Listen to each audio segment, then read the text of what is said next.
सबके लिए हो मंगलमय नव वर्ष का एक एक पल, भविष्य स्वर्णिम और सुखद हो, सबके लिए हो उज्जवल कल।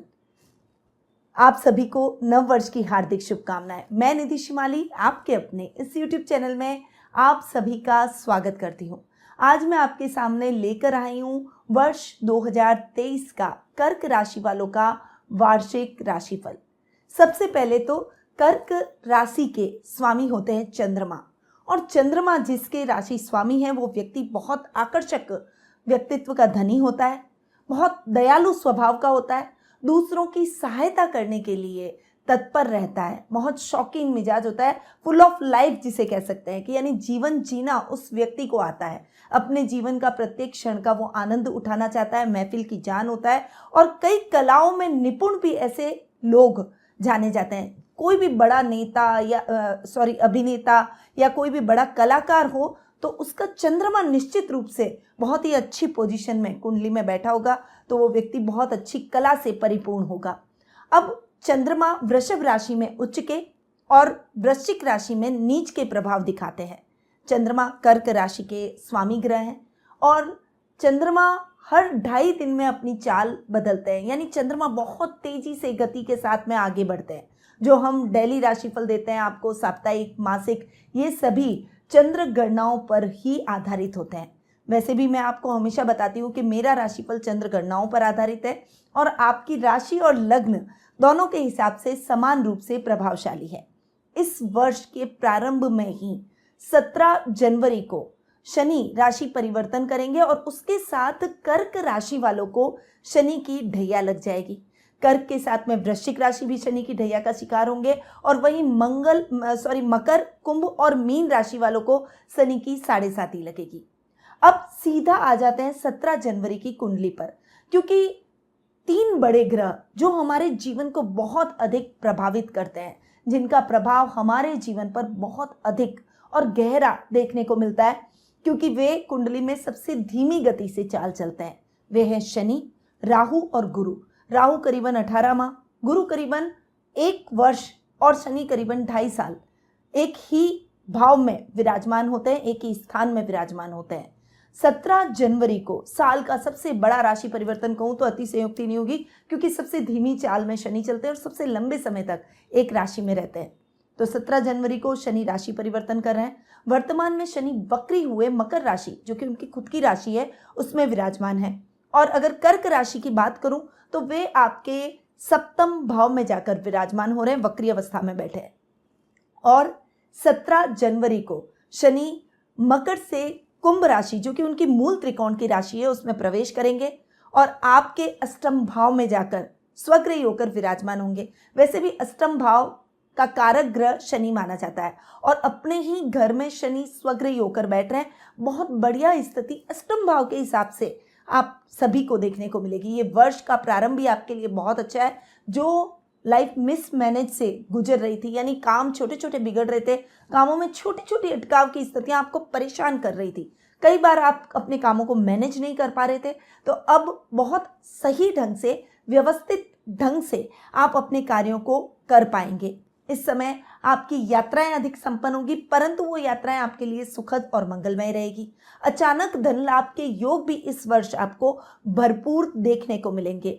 गुप्त शत्रु, जो कि आपके मित्र हो सकते हैं, रिश्तेदार हो सकते हैं, या पड़ोसी हो सकते हैं, या आपके सर्कल में से कोई भी हो सकता है, प्रोफेशनल लाइफ में आपके सहकर्मी भी हो सकते हैं। ऐसे शत्रु ईर्ष्यावश जो भी कार्य आपके खिलाफ करने का प्रयास करेंगे, वे अपने ही षड्यंत्र में फंस जाएंगे और आपका कुछ नहीं बिगाड़ पाएंगे। यानी आप अपनी अवेयरनेस से और अपनी मेहनत और लगन से अपने शत्रुओं पर विजय प्राप्त करेंगे। हर कार्य आपके लिए इस समय सरल हो जाएगा।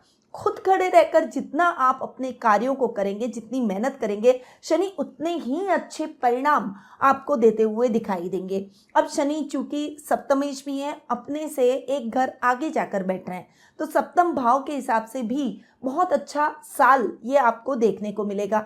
लाइफ पार्टनर के साथ में ट्यूनिंग बहुत अच्छी रहेगी। हालांकि 17 जनवरी को जब शनि राशि परिवर्तन करेंगे उस समय शुक्र सप्तम भाव में बैठेंगे, यानी जनवरी का जो माह है उस समय आपको थोड़ी सी सावधानी रखनी है, क्योंकि शुक्र सप्तम भाव में कारको भाव नाश की पोजीशन लेकर आते हैं। तो थोड़ा सा आपको संभल कर रहना है। दोनों के बीच में जो दाम्पत्य जीवन में मिसअंडरस्टैंडिंग हो, छोटी छोटी बातों को लेकर झगड़ा हो, तो एक को समझदारी रखते हुए बहुत शांति से अपने मुद्दों को सुलझाने का प्रयास करना है। इससे रिश्ते बिगड़ेंगे नहीं। वैसे पूरा वर्ष पर्यंत आपके दाम्पत्य सुखों में वृद्धि होगी।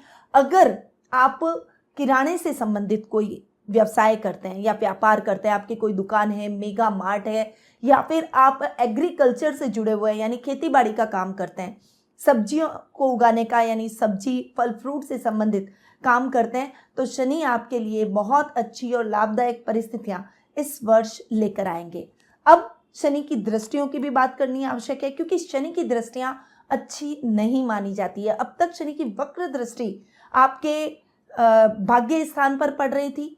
इसके अलावा आपके शनि की सप्तम दृष्टि आपके लग्न पर पड़ रही थी और दसम दृष्टि आपके सुख स्थान पर पड़ रही थी, और ये वक्र दृष्टि का शिकार आप हो रहे थे। कहीं ना कहीं कठिनाइयां, भाग्य रूठा हुआ है, पर्सनैलिटी में आप किसी को अपनी बात सही ढंग से कहना चाहते हैं पर उसे आपकी बातें विपरीत लगती है, या फिर आपके बनते बनते काम अटक रहे हैं, कामों में दिक्कतें आ रही है, सुखों में कमी आ रही है, अचानक खर्चे आ रहे हैं। ऐसी परिस्थितियां अब तक आपकी लाइफ में बनी हुई थी, पर नव वर्ष की शुरुआत में यानी 17 जनवरी को आपकी ये समस्याएं खत्म हो जाएगी। पर शनि की दृष्टि तो फिर भी पड़ेगी। शनि की तीसरी दृष्टि आपके इस समय कर्म भाव पर पड़ेगी। शनि की सप्तम दृष्टि आपके द्वितीय भाव पर पड़ेगी और शनि की दशम दृष्टि आपके पंचम भाव पर पड़ती हुई दिखाई देगी। और ये समय इन दृष्टियों से संबंधित आपको बहुत ज़्यादा केयरफुल होकर चलने का रहेगा।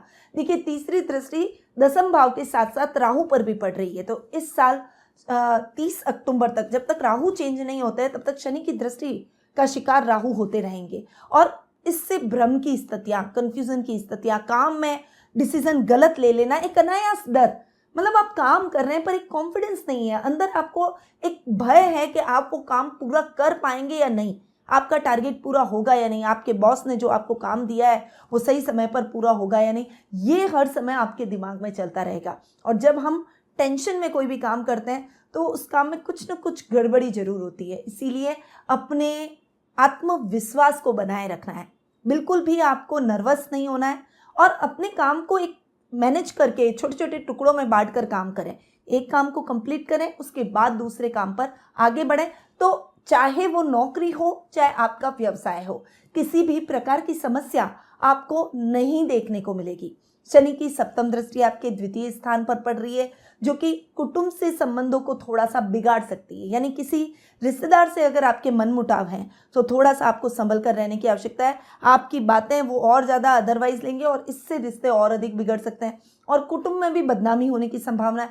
इसीलिए थोड़ा सा कुटुंब के मामले में आपको संभल कर रहना पड़ेगा। रोजमर्रा का धन लाभ भी थोड़ा सा फ्लक्चुएट करता हुआ दिखाई देगा। वाणी पर संयम और क्रोध पर नियंत्रण, इन दो सूत्रों को आपको इस समय यानी इस साल आपको अपने जीवन में अपनाना ही पड़ेगा। फिर शनि की दशम दृष्टि आपके 5th हाउस पर पड़ रही है, जो कि आपके स्टूडेंट्स के लिए अच्छी नहीं है। छात्रों को ये थोड़ा सा डिस्ट्रैक्ट करेगी, थोड़ा सा भ्रमित करेगी, या फिर इस समय आप मेहनत करेंगे और एग्ज़ाम के टाइम में चीज़ें भूल जाएंगे क्या लिखनी है, नर्वसनेस की वजह से। तो ऐसी परिस्थितियां छात्रों को भी देखने को मिल सकती है। संतान से संबंधित कोई समस्या उत्पन्न हो सकती है, कुछ दैनिक कार्य डिस्टर्ब हो सकता है, करियर में थोड़ा सा आपको अधिक मेहनत की आवश्यकता पड़ सकती है। पर ये परिस्थितियां आपके लिए नियंत्रण करने वाली है। अगर आप अपने स्वभाव को थोड़ा सा नियंत्रित करके अपने कॉन्फिडेंस को बना के आप आगे बढ़ेंगे, धैर्य से शांति से अपने मुद्दों को सुलझाएंगे, तो किसी भी प्रकार की समस्या का सामना आपको नहीं करना पड़ेगा, क्योंकि ये समस्याएं इतनी बड़ी नहीं है कि इसे आप सॉल्व ना कर सकें। अब आते हैं दूसरे ग्रह के राशि परिवर्तन पर। वैसे मैं आपको बता दूं कि ये जो मैं राशिफल दे रही हूँ, कई बार ये कंफ्यूजन होता है कि महिलाओं के लिए, पुरुषों के लिए क्या, कैसे, मतलब कई क्वेश्चन मेरे पास ऐसे आते हैं। तो ये स्त्री और पुरुष दोनों के लिए ये राशिफल है, तो आपको कोई कंफ्यूजन की स्थिति में आने की आवश्यकता नहीं है। अब 21 अप्रैल पर आते हैं, क्योंकि 21 अप्रैल को गुरु जो कि बहुत एक साल करीबन एक राशि में रहते हैं, तो गुरु का राशि परिवर्तन 21 अप्रैल को होने जा रहा है। वर्ष 2023 में गुरु आपके कर्म भाव में आकर बैठ जाएंगे और 21 अप्रैल को जब गुरु आपके कर्म भाव में आएंगे, अब तक देखिए भाग्य स्थान में स्वग्रही हुए बैठे थे, अपने ही घर में थे, इसीलिए अच्छे रिजल्ट दे रहे थे। वैसे गुरु जहाँ पर बैठते हैं उसकी स्थान हानि करते हैं, पर खुद के घर में कौन व्यक्ति अपने घर का बुरा चाहेगा, तो गुरु अच्छे रिजल्ट दे रहे थे। पर गुरु की ये प्रवृत्ति है कि केंद्र स्थान में अगर वो 10th हाउस में बैठे हो तो उसके रिजल्ट सबसे अच्छे गुरु के देखने को मिलते हैं। वैसे भी गुरु का ये कारक स्थान माना जाता है, पर यहाँ सिचुएशन थोड़ी सी मिक्स रिजल्ट दे रही है। गुरु के साथ राहु आकर बैठेंगे जो कि चांडाल योग का निर्माण करेंगे और शनि की तीसरी दृष्टि राहु के साथ साथ गुरु पर भी पड़ना प्रारंभ हो जाएगी। तो ये परिस्थितियां जो कि गुरु के बेहतरीन परिणामों को आपको दिलवा सकती है, कहीं ना कहीं उन परिणामों को दबा सकती है। तो अपने को कर्म प्रधान बनना है, भाग्य भी उन्हीं का साथ देता है जो व्यक्ति कर्म करता है, इसीलिए कर्म में किसी भी प्रकार की कमी आपको नहीं रखनी है। कॉन्फिडेंस लेवल आपका जितना उच्च होगा, आप अपने कार्यों को उतने ही सटीक और व्यवस्थित ढंग से सफलतादायक पूर्ण कर पाएंगे।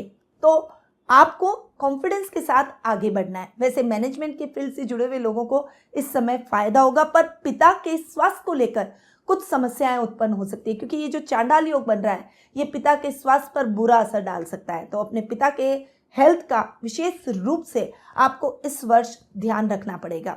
वैसे छोटे छोटे काम आप व्यवस्थित ढंग से करते चले जाएंगे तो आपके काम बहुत अच्छे और सिस्टमेटिक ढंग से पूरे भी होते हुए दिखाई देंगे। राहु वैसे 10th हाउस में काम में दिक्कतें, परेशानियां, थोड़ा सा डिस्ट्रैक्शन लेकर आते हैं, पर एक राहु बहुत अच्छा काम करते हैं। अगर वो 10th हाउस में हो तो कोर्ट कचहरी मुकदमों में राहु विजय दिलवाते हैं। तो यदि इस समय आप पर कोई झूठे आरोप लगे हुए हैं, कोई लीगल कार्रवाई चल रही है, कोई कोर्ट के मुकदमे चल रहे हैं, तो राहु के बेस्ट रिजल्ट आपको इस समय देखने को मिलेंगे। गुरु आपके षष्ठ भाव के भी स्वामी हैं और गुरु आपके भाग्य स्थान के स्वामी हैं। तो भाग्य स्थान का स्वामी अपने से एक घर आगे बैठा है, वो भाग्य में वृद्धि करेगा, धर्म कर्म के कार्यों से आपको जुड़वाएगा, नैतिकता से आपको जुड़वाएगा, नैतिक मूल्यों को आप इस समय पहचानेंगे, समाज सेवा जैसे कार्यों से आप इस समय जुड़ते हुए दिखाई देंगे।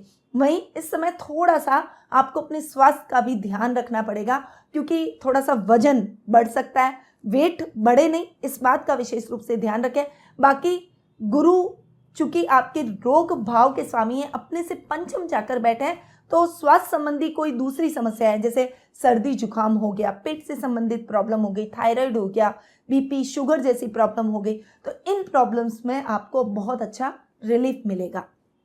पर आपको नियमित रूप से योगा, मेडिटेशन, प्राणायाम, इन सब चीज़ों को अपने जीवन में जरूर उतारना है। कर्ज से मुक्ति आपको मिल ही जाएगी और शत्रु आपके खिलाफ कितना भी प्रयास कर ले वो आपका कुछ नहीं बिगाड़ पाएंगे। तो इन तीनों क्षेत्रों में आप अच्छी सफलता प्राप्त करते हुए उन्नति के रास्ते तय करेंगे। अब चूंकि गुरु की दृष्टियां बहुत ही शुभ और अच्छी मानी गई है, तो गुरु की पंचम दृष्टि आपके द्वितीय भाव पर पड़ेगी, जो कि शनि की दृष्टि को बैलेंस करती हुई दिखाई देगी।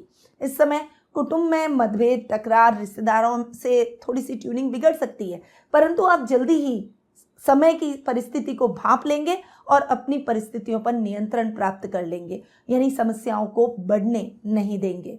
अब गुरु की सप्तम दृष्टि आपके सुख स्थान पर पड़ेगी, जो कि आपके सुखों में वृद्धि करेगी। इस समय आपके भूमि, भवन, वाहन जैसे अगर कोई भी सपने हैं, कोई भी सुख है, तो वो बढ़ते हुए दिखाई देंगे। घर के रिनोवेशन का सपना है तो वो पूरा हो जाएगा। अगर आप कोई प्रॉपर्टी क्रय विक्रय करने में परेशान हो रहे हैं या फिर वो हो नहीं रही है, तो अब वो सपना भी आपका पूरा होता हुआ दिखाई देगा। लग्जीरियस वाहन की खरीदारी भी आपकी इस समय संभव है। वहीं माँ के साथ संबंध और अधिक प्रगाढ़ होंगे और उनसे आपको फाइनेंशियली भी सपोर्ट मिलता हुआ दिखाई देगा। अब गुरु की नवम दृष्टि की अगर बात करें तो मैंने जैसा कि आपको बताया कि अपने ही घर यानी रोग भाव पर गुरु की दृष्टि पड़ रही है, तो रोगों में स्वास्थ्य लाभ आपको जरूर प्राप्त होता हुआ दिखाई देगा। तो ओवरऑल गुरु के रिजल्ट आपको बहुत ही अच्छे इस साल देखने को मिलेंगे। हालांकि मैंने आपको पहले ही बता दिया, शनि की तीसरी दृष्टि और राहु के साथ जो चांडाल योग बन रहा है उसके प्रति आपको थोड़ा सा जागरूक और सावधान रहना है। यानी सावधानी से अपने कार्यों को करें, जल्दबाजी में अपने कार्यों को करने का प्रयास न करें। अब 30 अक्टूबर को आप रिलैक्स हो जाएंगे। कैसे रिलैक्स होंगे कि गुरु राहु का चांडाल योग खत्म हो जाएगा, तो गुरु के और भी बेहतरीन बेस्ट रिजल्ट आपको इस साल देखने को मिलेंगे। पर राहु जो कि अब तक आपके कर्म भाव में जाकर विराजमान थे, अब वे आपके भाग्य स्थान में आ जाएंगे और भाग्य को फ्लक्चुएट करेंगे। इस समय आपने अगर कोई पैसा कहीं रिस्की कामों में अटका रखा है, जैसे लॉटरी में आपने पैसा डाल रखा है या शेयर मार्केट में डाल रखा है, ट्रेडिंग जैसा कोई काम करते हैं, या फिर क्रिप्टो में अगर आपने पैसा इन्वेस्ट कर रखा है, या फिर ऐसे ही कोई और रिस्की काम में अगर आपने इन्वेस्टमेंट कर रखा है, तो इस समय बहुत सावधानी से निवेश करें। और वो इन्वेस्टमेंट कर रखा है तो उसमें नुकसान हो सकता है, क्योंकि राहु यहाँ भाग्य में बैठकर भाग्य को फ्लक्चुएट जरूर करेगा। कहीं ना कहीं वो आपको भ्रमित करते हुए आपको नुकसान की स्थितियां दिलवा सकता है, काम अधूरे पड़ सकते हैं। इसीलिए एक काम को पूरा करके ही दूसरे काम की तरफ आपको आगे बढ़ना चाहिए। ये मैंने आपको पहले भी बताया कि कर्म प्रधान आपको बनना पड़ेगा और एक डिवोशन काम में जो कम है उसे आपको बढ़ाना पड़ेगा। इस साल अगर आप अपने डिवोशन को बढ़ाते हैं तो बेहतरीन परिणाम आप जरूर पाएंगे। जो हायर एजुकेशन से जुड़े हुए छात्र हैं उनको थोड़ा सा शिक्षा में कुछ बाधाएं या अटकाव की स्थितियां जरूर देखने को मिल सकती है, तो थोड़ा सा इस मामले में भी आपको सतर्क रहने की आवश्यकता है। वैसे ओवरऑल ये जो पूरा साल है आपके लिए बहुत अच्छा और मंगलकारी रहने वाला है। कुछ चीज़ों का जो कि मैंने आपको वीडियो के दौरान बताई उनके प्रति आपको सावधानी रखनी है, तो ये साल आपका बेहतरीन जाने वाला है। अब इस साल को और भी अधिक अच्छा और सफलतादायक बनाने के लिए कुछ विशेष उपाय भी जरूरी है। सबसे पहले तो मैं आपको रिकमेंड करूंगी राहु के उपाय। राहु के उपाय बहुत आवश्यक है, क्योंकि राहु भाग्य स्थान में आ गए हैं और यहाँ पर भाग्य को फ्लक्चुएट करेंगे। आपको बहुत ज़्यादा कर्म करने की आवश्यकता रहेगी, तो राहु की शांति आपको जरूर करवानी चाहिए। अब राहु की शांति कैसे करें कि अगर सूर्यास्त के बाद आप राहु के जाप करते हैं तो बहुत अच्छा और लाभकारी आपके लिए रहता है। सोने से पहले, सूर्यास्त के बाद आप राहु के जाप जरूर करें। राहु के जाप भी बड़े विधि विधान से करने चाहिए, मतलब उसमें ऐसा नहीं आप बिना आसन लगाए बैठे हैं, शनि की माला से करें, राहु यंत्र सामने होना चाहिए, तब ये जाप आपके लिए ज़्यादा प्रभावशाली रहेंगे। तो राहु के दान आपको जरूर करने चाहिए। नंदी आपको कहीं दिखे, बैल जिसे हम कहते हैं, तो चतुर्थी, नवमी, चतुर्दशी और अमावस्या के दिन आपको सप्त धान पकाकर राहु के शांति के लिए बैल को, नंदी को जरूर खिलाने चाहिए। इसके अलावा आप पशु पक्षियों के लिए दाने पानी की व्यवस्था जरूर करें। ये राहु का बहुत अच्छा उपाय है जो कि आप रूटीन से कर सकते हैं। ये एक दान पुण्य भी हमारी तरफ से पशु पक्षियों के लिए हो जाएगा। अब आते हैं शनि पर, क्योंकि देखिए शनि की ढैया भी आपको चल रही है और शनि की दृष्टियां भी अच्छी नहीं होती, तो शनि की ढैया के लिए आपको कुछ विशेष उपाय जरूर करने चाहिए। एक छोटा सा काम करें, अगर हो सके तो आपके घर के आसपास कोई तालाब या सरोवर हो, तो अगर आप रोजाना जा सके तो बहुत अच्छी बात है। मछलियों को आटे की गोलियां बनाकर आप जरूर खिलाएं। और अगर आप रोजाना ये काम नहीं कर सकें तो अमावस्या के दिन ये कार्य जरूर करें या फिर शनिवार के दिन ये कार्य जरूर करें। तो शनि का ये बहुत अच्छा उपाय है, इसे तो आपको अपनाना ही है। इसके अलावा आप एक शनि का छल्ला पहन सकते हैं। शनि वार के दिन आप शनि भगवान के मंदिर जाएं और शनि भगवान को तेल चढ़ाएं, सरसों का या तिल्ली का तेल हो और उसमें काले तिल डले हुए हो तो वो ज़्यादा बेटर है। शनि भगवान के मंदिर में सरसों और तिल्ली के तेल का दीपक भी आप जलाकर आ सकते हैं। तो ये शनि के उपाय हैं जो कि आपको जरूर करने चाहिए और इससे शनि का प्रकोप आपके जीवन पर कम होगा। शनि की ढैया भी आपके लिए सही जाएगी और शनि देवता का आशीर्वाद भी आपको प्राप्त होगा। अब आते हैं कुछ और विशेष उपायों पर। देखिए आपके राशि स्वामी है चंद्रमा, तो जितना ज़्यादा आप सिल्वर का उपयोग करेंगे यानी चांदी का उपयोग, चाहे आप अपने पर्स में कोई चांदी का सिक्का रखें या फिर चांदी का कड़ा अपने हाथ में धारण करें, या फिर आपके घर में कोई चांदी के बर्तन हो तो कोशिश करें कोई चांदी की थाली हो तो उसी में खाएं, या फिर चंद्र देवता को आपको चांदी के गिलास में कच्चा दूध और जल मिलाकर उनको अर्घ देना चाहिए। तो ये चंद्रदेव के बहुत अच्छे उपाय हैं। ये आपके चंद्रमा को बहुत ही अच्छा और स्ट्रांग बनाएंगे, आपको थोड़ा बेटर कॉन्फिडेंट बनाएंगे, आपको मानसिक शांति दिलवाएंगे, एक स्थिरता प्रदान करेंगे। क्योंकि कई बार ऐसा मैंने देखा है कि कर्क राशि वालों के साथ में चीटिंग बहुत हो जाती है। वो भावुकता में आकर कई बार लोगों की मदद कर लेते हैं और लोग वापस, वो लोगों से अपेक्षाएं भी बहुत रखते हैं पर उन्हें वापस उतना नहीं मिलता। दाम्पत्य जीवन में भी वो थोड़ा सा स्ट्रगल करते हैं, अपनी लाइफ में भी वो कहीं ना कहीं जाकर स्ट्रगल करते हैं। तो अगर आप ये उपाय करेंगे तो निश्चित रूप से चंद्रमा स्ट्रांग होगा और आपकी पर्सनैलिटी भी और अधिक स्ट्रांग होती चली जाएगी। अब ये उपाय मैंने आपको बताया गोचर की स्थितियों के आधार पर क्या आप अपनी जन्म कुंडली के माध्यम से कुछ विशेष उपायों के बारे में जानना चाहते हैं? कुछ समस्याएं हैं जिनके हल आप ढूंढ रहे हैं, कुछ प्रश्न आपके मन में चल रहे हैं और उन प्रश्नों के उत्तर आपको मिल नहीं पा रहे हैं, तो आप टेलीफोनिक अपॉइंटमेंट और पर्सनल मीट के माध्यम से मुझसे कुंडली विश्लेषण का लाभ प्राप्त कर सकते हैं। अधिक जानकारी के लिए स्क्रीन पे दिए गए नंबरों पर जरूर संपर्क करें। अब मैं अपनी वाणी को यहीं विराम देती हूँ। ये नववर्ष आपके लिए उत्तम सफलतादायक रहे। इन्हीं शुभकामनाओं के साथ निधि शिमाली का नमस्कार।